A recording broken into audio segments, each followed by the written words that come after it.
করছো? আজকে অনেকটা দেরি হয়ে গেছে তোমাদের সঙ্গে চা নিয়ে আসতে আসতে। ওই ফোনের মধ্যে আহমেদাবাদের খবরটা দেখছিলাম আর ভীষণ খারাপ লাগছিল। তো তার জন্য চা নিয়ে আসতে আসতে দেরি হয়ে গেল। তোমরা চা খেয়েছো? তো অনেকটা বিকেল হয়ে গেছে, খেয়ে নিয়েছো? তোমাদের সঙ্গে কথা বলে তারপর গাছে গিয়ে একটু জল দেবো। তো বন্ধুরা, আজকে তোমাদেরকে একদম সোজা একটা বিউটি টিপস বলবো। মানে একদম সোজা, তোমাদের করতে কারোর কোনো আদর্শ লাগবে না, প্লাস কোনো খরচের কিছু নেই। সেটা আমাদের রান্নাঘরেই থাকে। আর আমি তোমাদেরকে যা বলি সব আমাদের রান্নাঘরেই থাকে। সেটা সেরকম মানে দামি কিছু জিনিস বলি না যেটা রান্নাঘরে থাকে না, সেটা করতে গিয়ে তোমাদের ঝামেলা করা যায়। তো আমি যেটা করছি সেটা হলো টমেটোটাকে ভালো করে ধুয়ে নেবো, অনেকক্ষণ আগে ধুয়ে নেবে। কারণ টমেটো বাজার থেকে কেনা কিংবা একটু থাকে, তার টমেটোটাকে একটা বাটির মধ্যে অনেকক্ষণ আগে থেকে ধুয়ে নেবে। অনেকক্ষণ পরে যখন পড়বে তার থেকে আধা ঘন্টা আগে টমেটোটা ভিজিয়ে রেখে দেবে। তারপর টমেটোটাকে স্লাইস করে কেটে সেটার সঙ্গে ঘরে দই থাকে সবারই, তাহলে এই টমেটোটার স্লাইস করে আর দইটা বাটির মধ্যে নেবে, দিয়ে এরকম ঘষে ঘষে ছেলেগুলো মেয়েগুলো, যদি মেয়েরা করতে চাইবে ছেলেরা করতে পারবে। সে যদি তুমি প্রতিদিন করো, সপ্তাহে তো 5 দিন করো, 15-20 মিনিট মুখ, গলা, হাত এগুলি তো আমাদের রোদে কালো হয়ে যায়, তাহলে দেখবে কয়েকদিন পরেই, একদিন যদি যাদের বেশি পড়ে গেছে তাদের একটু থেকে কাজ দেবে না, কদিন পরেই দেখবে একদম সুন্দর ফর্সা সুন্দর লোক হয়ে গেছে। আর ওটা সবসময় একটা কথা বলি, বাজারের ফেস ওয়াশ ইউজ না করে ঘরের মধ্যে চালের গুঁড়ি কিনতেই তো পাওয়া যায়, বাজারে চালের গুঁড়ি এনে একটা ছোট টুকরার মধ্যে রেখে বেসিনের সামনে রেখে দাও। তারপর যখন মুখটা ধোয়ার কিছুক্ষণ আগে চালের একটু জল দিয়ে ভালো করে তুলে স্টার্ট করে মুখটা ধুয়ে কিছুক্ষণ রেখে কাজের কাজ হয়ে যাবে। আর সেটা এই ফেস ওয়াশও লাগবে না। আর আরেকটা করতে পারো কি, সেটা অন্তত 15-20 মিনিট লাগিয়ে করতে হবে। সেটাও সপ্তাহে 5 দিন করলে সেটার জন্য একদম মানে গায়ের রং একদম নরম, গায়ের রং একদম ফর্সা, চামড়া একদম নরম হয়ে যাবে। আর ছেলেগুলো মেয়েগুলো অনেকে ঘাড়ে, কোনোই, গলায় এইসব জায়গায় রোদ লেগে লেগে কিরকম হয়ে যায়, এইসব জায়গায় ছাপ হয়ে যায়, অনেকে চোখের জায়গাগুলি খোলা হয়ে যায়। সেটার জন্য কি করতে, চাল ধোয়ার জলটা আছে না, চাল ধোয়ার জলটা রেখে দেবে। তারপর একটু ফুটিয়ে তার মুখটাকে এরকম চাল ধোয়ার জলটা দিয়ে ছেড়ে মুখটাকে ধুয়ে নেবে। ধোয়ার পরে এরকম করে তারপর জলটাকে মুখের মধ্যে শুকিয়ে দেবে, যেন শুকিয়ে যায়। তারপরে কি করবে,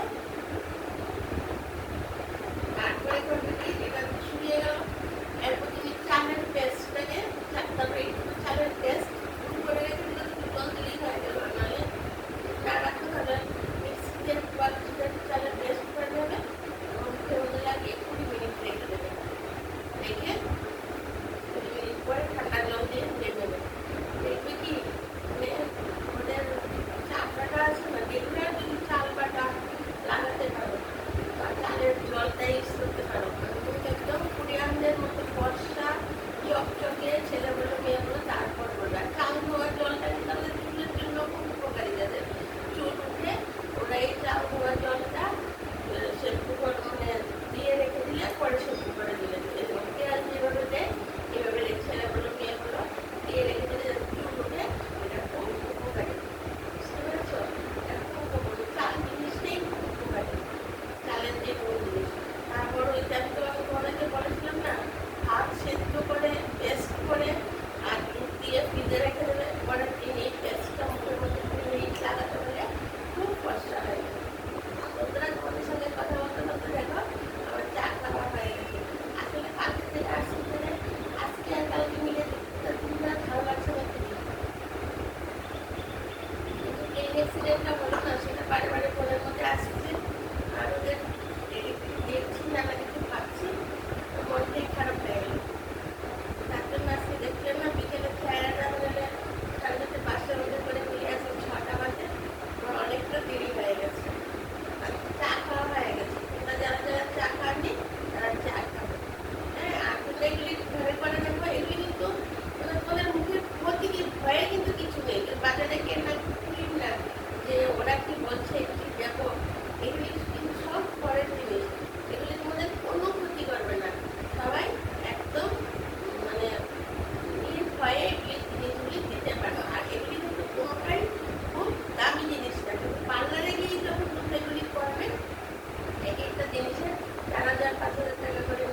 বাতি দেবে, বাতি